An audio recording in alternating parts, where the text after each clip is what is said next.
marami silang sinasabi sa Biblia na nasasagot ko naman. Pero isang talata, isa kong ang hindi ko masagot. Alin po, yung talata? Yung sa unang Korinto 5, na ang sa iglesia na yung napakyapid na... Basahin po natin. Opo. 1 hanggang 5 yun.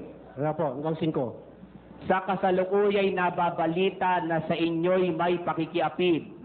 At ang ganyang pakikiapid ay wala kahit sa mga hentil, na isa sa inyo'y nag-aari ng asawa ng kanyang ama. At kayo'y mga mapagpalalo, at hindi kayo bagkus ng alumbay upang maalis sa gitna ninyo ang gumagawa ng gawang ito. Sapagkat ako sa katotohanan, bagamat wala sa harapan ninyo sa katawan, ngunit ako'y nasa harapan ninyo sa espiritu. Aking ngang hinatulan na ang gumawa ng bagay na ito, na tulad sa ako'y nahaharap sa pangalan ng ating Panginoong Hesus, nang nagkakatipon kayo at ang aking espiritu na taglay ang kapangyarihan ng ating Panginoong Hesus, upang ang ganyan ay ibigay kay Satanas sa ikawawasak ng kanyang laman, upang ang espiritu ay maligtas sa araw ng Panginoong Hesus. Yan po ang hindi ko masagot yung... Bakit kasi hindi sinasabi nila na yun, ligtas dahil ibibigay kay Satanas, ang kanyang laman mapapahamak. Pero sa araw ng Panginoon, ang kanyang espiritu ay maliligtas. Kaya sabi nila, hindi nawawala ang kaligtasan. Mali. Yung po ang hindi ko masagot. Maliho. Kaya yan lang po. Ay, ba't naman ibibigay kay Satanas kung ligtas pa? Alin po, bakit po sinabi yung espiritu? Alam nyo ba, pag binigay kayo kay Satanas, kung saan kayo pupunta? Yun nga po. Si Satanas papunta sa dagat impyerno. Alam ko po yun, sa impyerno. Pag binigay ka kay Satanas, sasama ka ni Satanas doon. Paano po yung espiritu na maliligtas sa araw ng Panginoon? Ganito po yun. Ang isang sumasampalataya, kayo ba may espiritu? Opo. Yung papatayin sa sila elektrika, may espiritu ba yun? Meron po. Meron. Buhay nga eh. Buhay. Di ba? Pag walang espiritu, mamamatay yun. Kahit gaano kasama ang tao, may espiritu yan. Opo, Pakinggan nyo, 2.26 ng Santiago. Sapagkat kung paanong ang katawan na walang espiritu ay patay, ay gayon din ang pananampalataya na walang mga gawa ay patay. Pagka nawala yung espiritu, mamatay. Ang pruwebang may espiritu, buhay sila eh. Papatayin nga sila sa lethal injection eh. Di ba? Pero, alam nyo bang meron silang espiritong wala sa kanila? Meron nung kasi tayong ikatlong espiritu. Yun yung Espiritu Santo na ibinibigay ng Diyos sa sumasampalataya. 51 ng awit. Pakinggan nyo. Likhaan mo ako ng isang malinis na puso, O Diyos, at magbago ka ng isang matwid na espiritu sa loob ko. Huwag mo akong paalisin sa iyong harapan, at huwag mong bawiin ang iyong santong espiritu sa akin. Sabi ni David, magbago ka ng isang matwid na espiritu sa loob ko. Huwag mong babawiin yung santong espiritu sa akin. Dahil ang taong lingkod ng Diyos, nilalagyan ng Diyos ng espiritong banal. Santong espiritu. Pag nagtarantado ka, babawiin yun. Walang po yun, kaya po yun ang pinaglalagay ko. Aalisin yun. O, yun. Yun ang sinasabi ni Pablo sa Korinto. Yun ang...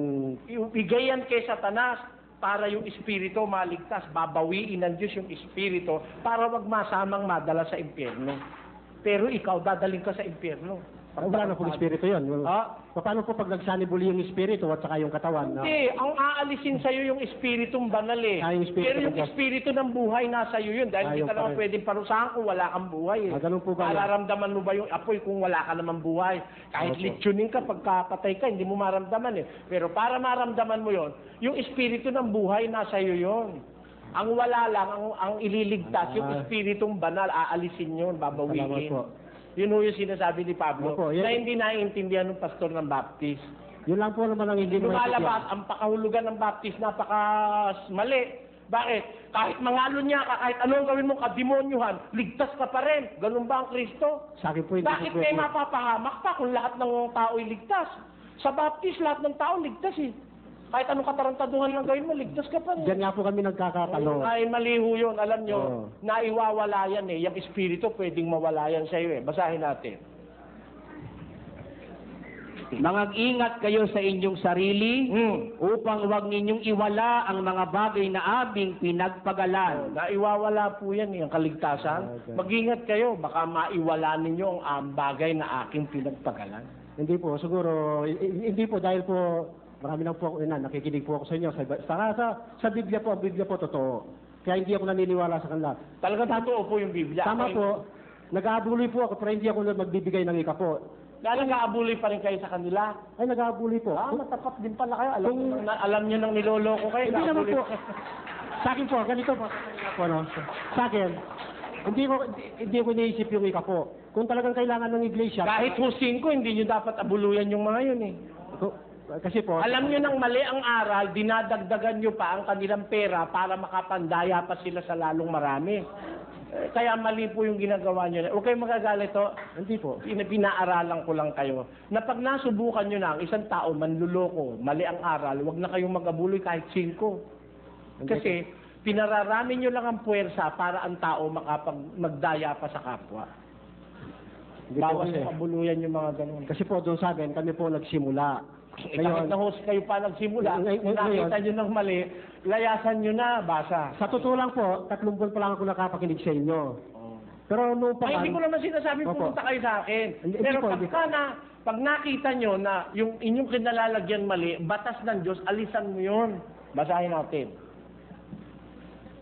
Tandaan ninyo, 17. Ngayoy ipinamamanik ko sa inyo mga kapatid, na tandaan ninyo yaong mga pinanggagalingan ng pagkakabahabahagi at ng mga katitisuran laban sa mga aral na inyong napag-aralan at kayo'y magsilayo sa kanila.